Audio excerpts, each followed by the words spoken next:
Hello' friend, আকৌ এটা নতুন ভিডিঅ' লৈ আছোঁ। আজি ভাবিলোঁ পিঠাগুড়ি আঞ্জাকে খাওঁ বুলি, ইয়াকে ৰেচিপি অকণমান দেখুৱাওঁ বুলি। এয়া হৈছে মাছ আৰু বাঁহৰ গাজা আচাৰেৰে পিঠাগুড়ি আঞ্জা বনাম। এয়া মাছ ফ্ৰাই কৰা হৈ গ'ল।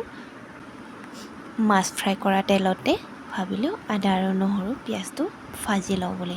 তাতে দিলে খুব টেষ্টি লাগে মাছৰ তেলত। এয়া হৈছে মাছটো দি দিম। আকৌ মাছটো ফ্ৰাই নকৰোঁ দেই, দি কিনে পানী দি দিম। একেলগে নিমখ আৰু হালধিও দি দিলোঁ। এনেকুৱাই বাঁহৰ গাজাৰ আচাৰ দি কিনে খুব 10 বা 15 মিনিট ঢাকি কিনে থৈ দিয়াৰ পিছত এয়া পানীটো উতলিলে। উতলাৰ পিছত চাউল গুড়িটো দি দিলোঁ মই। বাঁহৰ গাজা আচাৰৰ খুব ধুনীয়া এটা গোন্ধ আহিছে। যদি আপোনালোকে মোৰ ৰেচিপি চাই ভাল লাগিছে তেতিয়াহ'লে লাইক আৰু ছাবস্ক্ৰাইব কৰি শ্বেয়াৰ কৰিবলৈ নাপাহৰিব।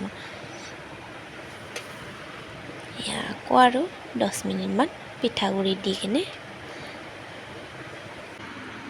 ফাইনেলি হৈ গ'ল মোৰ মাছৰ লগত পিঠাগুড়ি আঞ্জা বাঁহৰ গাজেৰে। খুব ধুনীয়া বাঁহৰ গাজা আচাৰৰ গোন্ধ আহিছে। এয়া হৈ গ'ল।